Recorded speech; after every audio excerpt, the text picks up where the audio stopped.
Bienvenue sur Classique en lecture. Soleil et chair d'Arthur Rimbaud. Extrait des Cahiers de Douai. Lu par Iris. Le soleil, le foyer de tendresse et de vie, verse l'amour brûlant à la terre ravie, et quand on est couché sur la vallée, on sent que la terre est nubile et déborde de sang, que son immense sein soulevé par une âme est d'amour comme Dieu, de chair comme la femme, et qu'il renferme, gros de sève et de rayons, le grand fourmillement de tous les embryons. Et tout croît, et tout monte, ô Vénus, ô déesse. Je regrette les temps de l'antique jeunesse, des satyres lascifs, des faunes animaux, Dieu qui mordait d'amour l'écorce des rameaux, et dans les nénuphars baisait la nymphe blonde. Je regrette les temps où la sève du monde, l'eau du fleuve, le sang rose des arbres verts, dans les veines de Pan mettait un univers, où le sol palpitait vert sous ses pieds de chèvre, où baisant mollement le clair syrinx, sa lèvre modulait sous le ciel le grand hymne d'amour, où debout sur la plaine il entendait autour répondre à son appel la nature vivante, où les arbres muets berçant l'oiseau qui chante, la terre berçant l'homme et tout l'océan bleu, et tous les animaux aimaient en Dieu.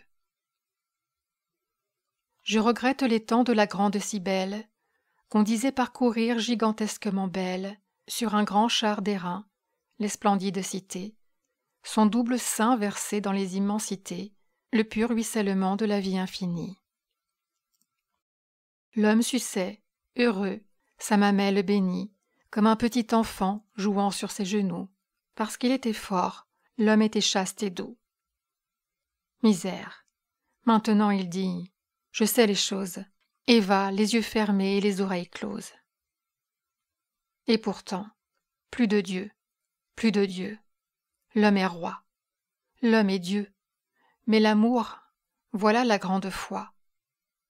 Oh, si l'homme puisait encore à ta mamelle, grande mère des dieux et des hommes, si belle, s'il n'avait pas laissé l'immortelle Astarté, qui jadis émergeant dans l'immense clarté des flots bleus, fleur de chair que la vague parfume, montra son nombril rose où vint neiger l'écume, et fit chanter, déesse aux grands yeux noirs, vainqueur, le rossignol au bois et l'amour dans les cœurs.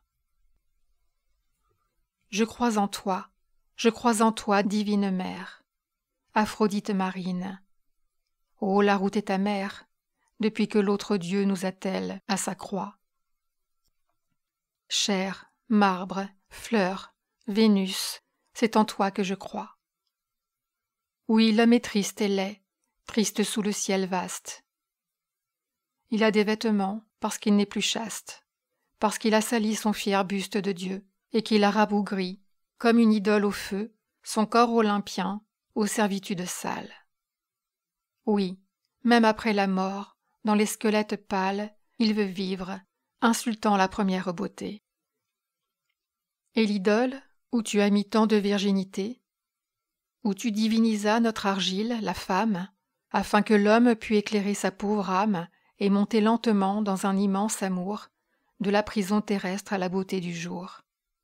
La femme ne sait même plus être courtisane. C'est une bonne farce, et le monde ricane au nom doux et sacré de la grande Vénus.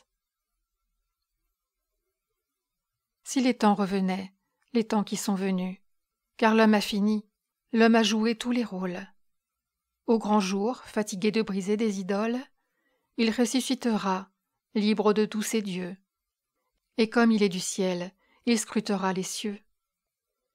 L'idéal, la pensée invincible, éternelle, tout. Le Dieu qui vit, sous son argile charnelle, montera, montera, brûlera sous son front.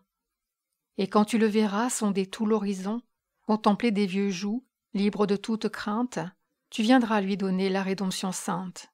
Splendide, radieuse, au sein des grandes mers, tu surgiras, jetant sur le vaste univers l'amour infini dans un infini sourire.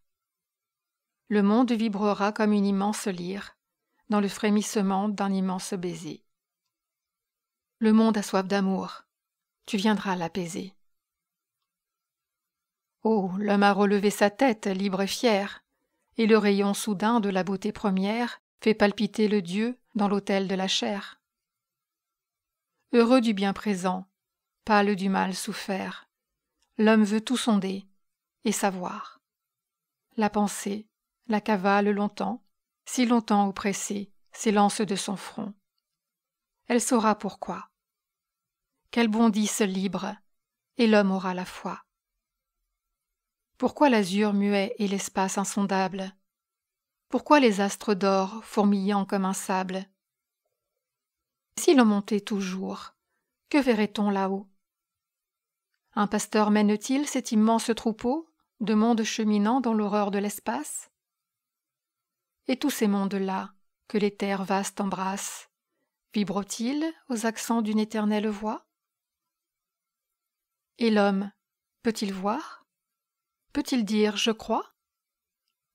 La voix de la pensée est-elle plus qu'un rêve? Si l'homme naît si tôt, si la vie est si brève, d'où vient-il? Sombre-t-il dans l'océan profond des germes, des fœtus, des embryons, au fond de l'immense creuset d'où la mère nature le ressuscitera, vivante créature, pour aimer dans la rose et croître dans les blés? Nous ne pouvons savoir. Nous sommes accablés d'un manteau d'ignorance et d'étroites chimères. Singes d'hommes tombés dans la vulve des mers, notre pâle raison nous cache l'infini. Nous voulons regarder, le doute nous punit. Le doute, morne oiseau, nous frappe de son aile, et l'horizon s'enfuit d'une fuite éternelle.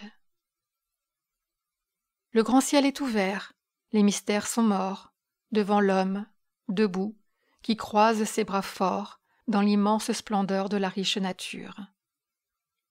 Il chante, et le bois chante, et le fleuve murmure un chant plein de bonheur qui monte vers le jour. C'est la rédemption, c'est l'amour, c'est l'amour.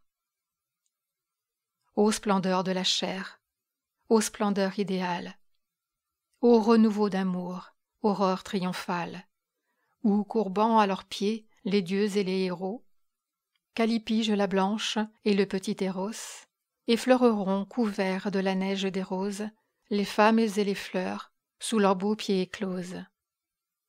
Ô grande Ariadné, qui jette tes sanglots sur la rive, en voyant fuir là-bas sur les flots, blanche sous le soleil, la voile de Thésée. Ô douce Vierge, enfant, qu'une nuit a brisée, tais-toi, sur ton char d'or brodé de noirs raisins. Lycios, promené dans les champs phrygiens, par les tigres lascifs et les panthères rousses, le long des fleuves bleus rougit les sombres mousses.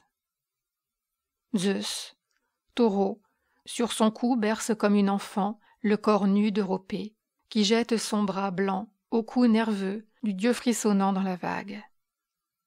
Il tourne lentement vers elle son œil vague.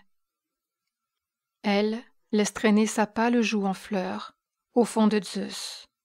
Ses yeux sont fermés, elle meurt, dans un divin baiser, et le flot qui murmure de son écume d'or fleurit sa chevelure. Entre le laurier rose et le lotus jaseur glisse amoureusement le grand cygne rêveur, embrassant la Léda des blancheurs de son aile. Et tandis que Cypris passe, étrangement belle, et cambrant les rondeurs splendides de ses reins, étale fièrement l'or de ses larges seins, et son ventre neigeux brodé de mousse noire. Héraclès, le dompteur, qui, comme d'une gloire, fort, ceint son vaste corps de la peau du lion, s'avance, front terrible et doux, à l'horizon. Par la lune d'été vaguement éclairée, debout, nu, et rêvant dans sa pâleur dorée que tache le flot lourd de ses longs cheveux bleus, dans la clairière sombre où la mousse s'étoile, la dryade regarde au ciel silencieux. La blanche Sélénée laisse flotter son voile, craintive, sur les pieds du bel Endymion, et lui jette un baiser dans un pâle rayon. La source pleure au loin dans une longue extase. C'est la nymphe qui rêve, un coude sur son vase, au beau jeune homme blanc que son onde a pressé.